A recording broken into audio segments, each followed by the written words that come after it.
So, what next? Where is the Henry Ford of future housing systems? Maybe there's a germ of it here today, and I really do think that what is happening in our sector at the moment is quite exciting. There are a number of companies that are looking at these techniques. I'm confident we're not going to make the mistakes of yesteryear. We have the technology, we have the knowledge, we know how buildings perform, we know about damp and condensation and ventilation and so on and so forth. We have the ability to make buildings really perform effectively. So I think this is all about good timing. We're at the right place at the right time. I also would just add very quickly about some of the things that we've been talking about. The government has recognised that training and skills need to be different in our industry. And UK CES has got 6 projects on at the moment. I'm involved with 2 of them and other bits and pieces, where they're looking at the training for our sector and what is needed. So instead of repeating what we've repeated for 100 years, suddenly we're looking at the skill sets that are needed for the future. So that's all very good stuff. Very short periods, only 6 months. Grant money to do this. But for instance, Skanska are starting a proper training school for off-site. And if they do it, it's going to be good. And they're looking from top to bottom. They're looking from PhDs at one end and guys on the site and on the shop floor at the other end, and everything in between. I've been talking to these exercises about we must adopt. What's happening is you look back at when we're talking about rental, social rental and private rental, there's some exciting developments with investors. And I suggest to you, if you get the opportunity, watch what's happening with Kia and Kent County Council, Legal in General as the funders. There's pension money, big money elsewhere that finds it difficult to find a home these days to make a good return. It does work for this sort of sequence, if I can remember it. Local authority has land.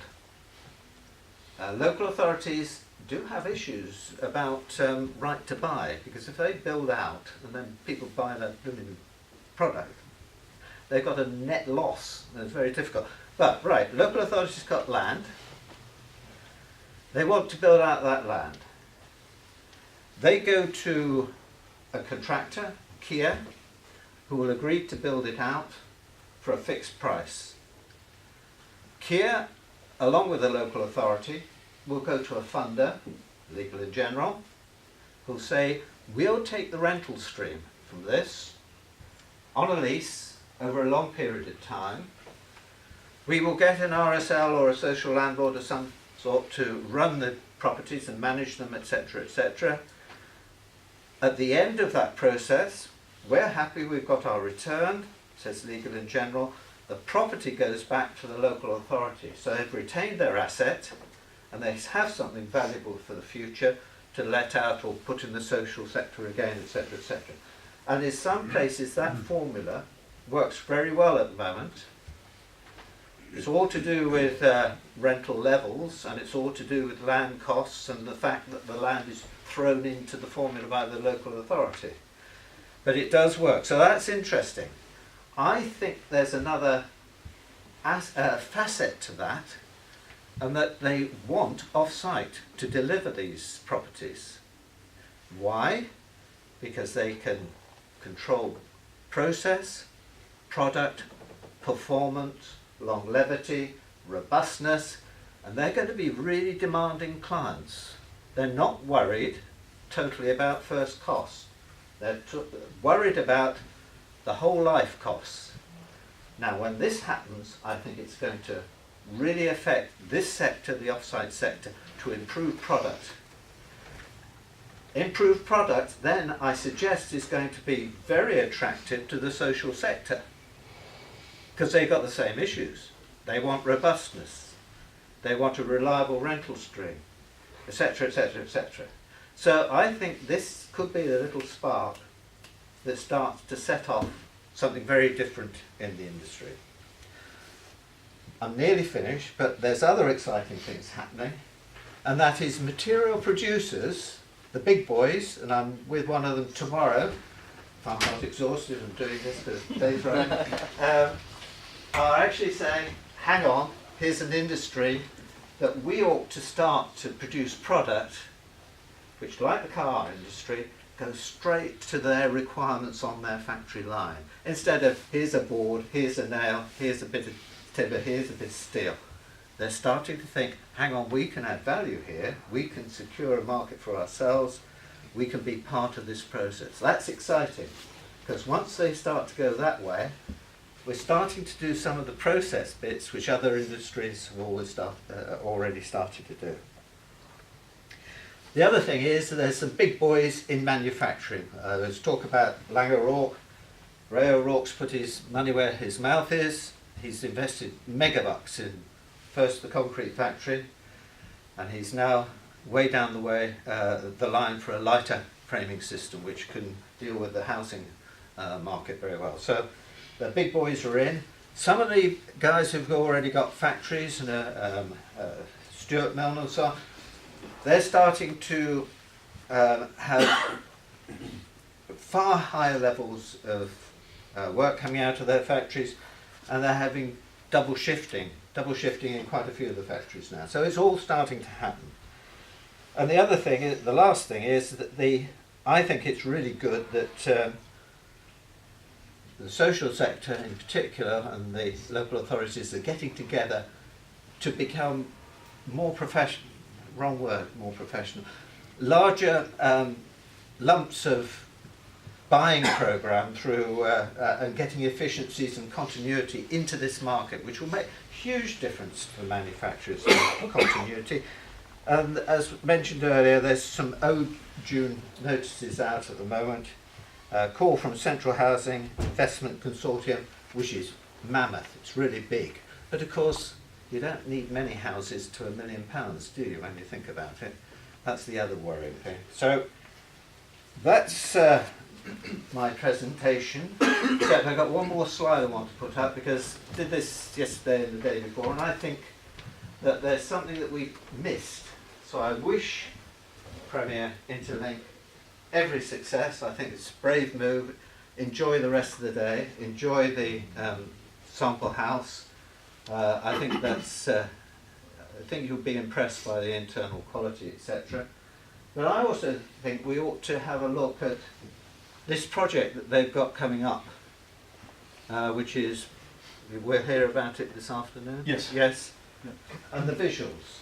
So, all right, we've got some brick slips and something on this, but we're starting to get an appearance which, and I want to see quality all the way through, and this is more interesting. It's starting to play with good designers, good architects. We desperately need them playing in this space. So I'll leave you with that. Thank you very much.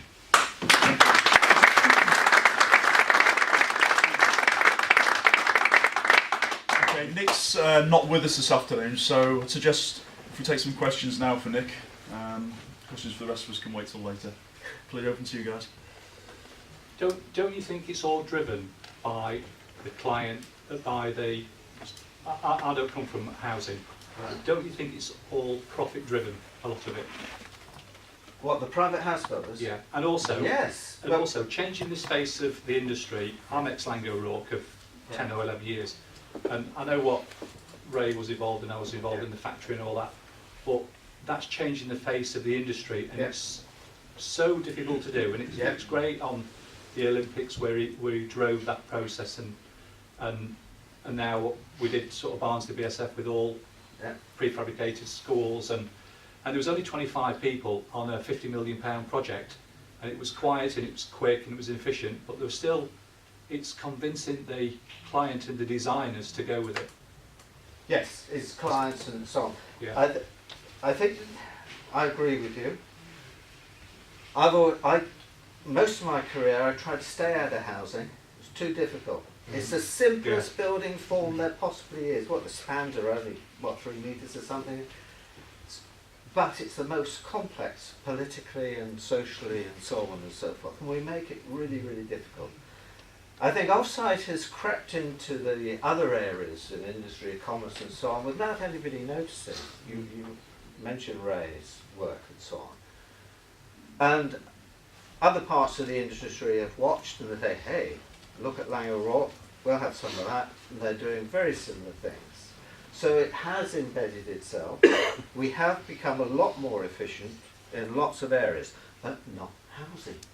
Because housing, there isn't, who is the client in housing?